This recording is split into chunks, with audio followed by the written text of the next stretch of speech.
ስድስት ላይ እንሂድ። እዚሁ ክፍል ላይ ነው እኮ ፍቹ የተጻፈው ወዳጅ። ፍቹ ሌላ ቦታ ላይ አይደለም የሚጻፈው። ኦኬ የራሱን ፍቺ ያስታወቀኝ ይላል እኮ ኢየሱስ ክርስቶስ ሕግና ተረጋጋ። ኢየሱስ ክርስቶስ ሕግና ነቢያት ስለማን ይናገራሉ ብሏል? ስለ እኔ ይመሰክራሉ ብሏል።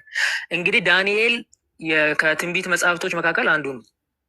ስለዚህ ስለ ኢየሱስ ክርስቶስ ተናግሯል ይላል። ዳንኤልም የትንቢት መጽሐፍቶች ስለማ ያወራሉ ብሏል? ስለ እኔ ያወራሉ ብሏል እኮ። የሰው ልጅ ያለው ስለ እግዚአብሔር ወልድ ነው ብሎ አልፈታውም። እዛው ፍቹ እኮ እዛው ላይ ጽፎታል። ቁጥር 15 ጀምሮ ፍቹን ጻፈ እኮ።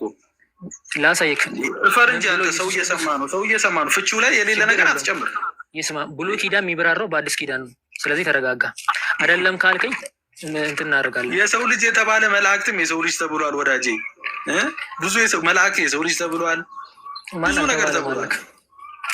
ስለዚህ የሰው ልጅ የተባለውን ሁሉ ስታይ እግዚአብሔር ወልድ ነው አትበል። ካሁን በኋላ ገደል ውስጥ ትገባለህ። እንደዚህ ማንም አላለም። ችግር የለውም፣ አትቸገር። እኛ እንትን አይደለንም እንደዛ ለማለት ማለት ነው። ለአንብብልህ ማቴዎስ ወንጌል ምዕራፍ 26 ላይ የሰው ልጅ ማን እንደተባለ ኢየሱስ ክርስቶስ ራሱ ሲናገር እንሰማለን። 26 ላይ እንደዚህ ይላል። 26 ከቁጥር 64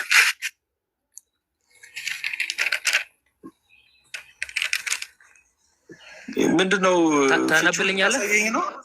ምንድነው የምታነብልኝ? እኔ እኮ ፍቺው እዛ ላይ ዳንኤል ጽፎልኛል። አለቀ እኮ፣ ሌላ አልቀበልም። የዳንኤልንም የፈታ ሌላ ቦታ እዛው ጋር እኮ ፍቺውን የጻፈልህ አይደለ? እና ችግር የለም አይዞህ። ብሉይ ኪዳን ስለማን ነው የሚናገሩ? ነቢያት ስለማን ያወራሉ እኮ? ፍቺው ላይ ግን እግዚአብሔር ወልድ ብሎ ፈቶ አላሳያለሁ ያልከኝ እኮ እዛው ላይ ነው እኮ። እዛው ላይ የለም እመና። ችግር የለም። ብሉይ ኪዳን በአዲስ ኪዳን እንደሚብራራ አንተ እኔም አንተ የልዑል ቅዱሳን ናቸው ብላል። እኔ ልዑሉ ነው ብያለሁ። እዚህ ጋር ደግሞ ማቴዎስ ወንጌል ልዑሉ ነው ብሎ ፈታ ወይ? አንተ መፍታት እኮ አችልም። ትንቢትን ቃል ማንም ለራሱ ሊተረጉም አልተፈቀደለትም ወዳጅ። ለኢየሱስ ነው እኔም እየተረጎምኩ ያለሁት፣ ለራሴ አይደለም። ስማ፣ አሁን መጀመሪያ ሚውት አድርግና ስማ። ምን ልስማ? ማቴዎስ ወንጌል ምዕራፍ 64 26 64 እንደዚህ ይላል። ኢየሱስ ክርስቶስ ወደ ከታሰረ ወይ ደግሞ ከተያዘ በኋላ እንደዚህ ነው የሚለው። ኢየሱስም አንተ አለ አለው፣ ወይ ደግሞ ከላይ ከፍ ብዬ ላንብብ። ኢየሱስ ግን ዝም አለ። ሊቀ ካህናቱም አንተ የእግዚአብሔር ልጅ ክርስቶስ የሆነ እንደሆነ እንድትነግረን በሕያው በእግዚአብሔር ስም አምልሃለሁ አለው ይላል። ኢየሱስም አንተ አልህ፣ ነገር ግን እላችኋለሁ ከእንግዲህ ወዲህ የሰው ልጅ በኃይል ቀኝ ሲቀመጥ በሰማይ ደመና ሲመጣ ታያላችሁ ይላል። በሰማይ ደመና ይመጣል የተባለው የሰው ልጅ ማን ነው? እዚህ ቦታ አቤኒ፣ እዚህ ጋር ስለ ኢየሱስ የሚያወራ ነው እያወራኛል። እዛ ጋር ግን የልዑል ቅዱሳን ናቸው አልኩ። ችግር የለውም፣ እዛው መጥተው እንችላለን። የሰው ልጅ እኮ የተባለው ሁሉ ለኢየሱስ አይደለም እኮ ነው ያልኩ። የኔ ፖይንት እኮ ያ ነው። እዛ ጋር ዳንኤል 7 ላይ ለኢየሱስ ነው አላልኩም አቤኒ። ዳንኤል 7 ላይ ያለው ለእግዚአብሔር ወልድ ነው አላልከኝም? ተረጋጋ። አዎ ይሄን ደግሞ ላረጋግጥልህ እኮ አልፈታውማ። ዳንኤል ላይ ያለው ፍቹ እዛው ዳንኤል ላይ ነው ያስቀመጠው። ፍቹን ያስቀመጠው ሙሌ። ተረጋጋ። ብሉይ ኪዳን ዳንኤል ላይ ያለው የሰው ልጅ በቃ ስለ ኢየሱስ አይደለም ብለህ እመንና ነው ማቴዎስ ላይ የምንገባው። ማቴዎስ ሌላ ጥቅስ ነው። ችግር የለውም፣ አስጨርሰና እኔ ከቡላያትና ከሕግና ከነቢያት አይደለ ኢየሱስ ክርስቶስ እየጠቀሰ የተናገረው። ስለዚህ እዚህ ቦታ ማቴዎስ ወንጌል ምዕራፍ 26 ከቁጥር 64 ያለውን እንፍታና ወደዙ እንመለስ። እዚህ ቦታ በደመናት ላይ ይመጣል የተባለው የሰው ልጅ ማን ነው? አቤኒ አንተ ነው የምጠይቀው ወዳጅ። ኢየሱስ እኮ የሰው ልጅ ተብሏል ማቴዎስ 16 ላይ። እኔ ያልተባለም እኮ አይደለም ይሄኔ ወዳጅ።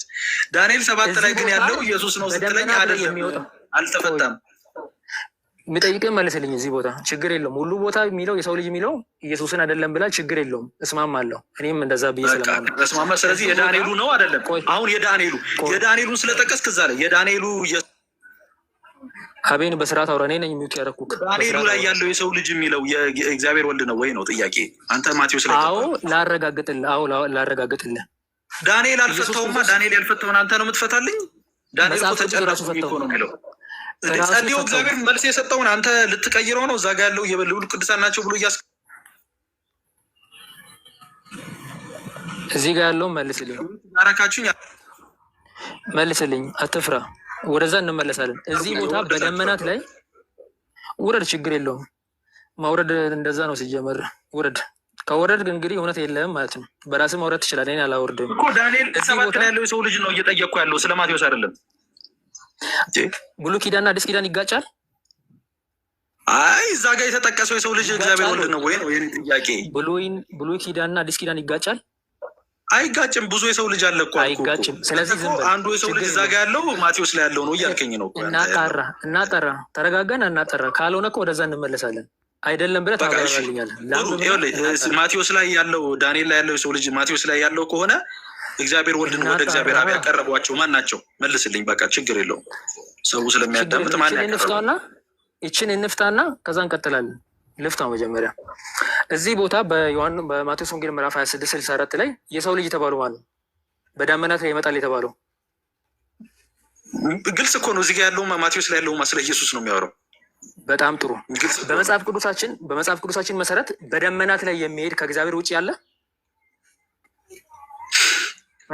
እኔ አሁን በደመና ላይ ስለሚሄድ ስለማይሄድ አይደለም። የዳንኤል ሰባቷ በቃ ስለያዘች አሁን ዳሜጅ ኮንትሮል እየሰራ ነው ወዳጅ። ችግር የለው። ብሉይ ኪዳን ላይ ቆሜ ነው የምመልስልህ። በዳንኤል 7 ላይ በደመና ላይ ይመጣል የታለው የሰው ልጅ አለ እና በብሉይ ኪዳን ላይ ዳንኤል ፈቶታል ወይ እግዚአብሔር ወልድ ኢየሱስ ነው ብሎ ወይ እግዚአብሔር ወልድ ነው ብሎ ፈታው ወይ ነው እኮ የኔ ጥያቄ። ቆይ ማቴዎስ ወንጌል ላይ ፈታ። ማቴዎስ ወንጌል ላይ በትክክል ነው የፈታው። ስለዚህ በደመናት ላይ የሚሄድ ከእግዚአብሔር ውጭ ያለ የለም። መልስልኝ መልስ ወዳጄ።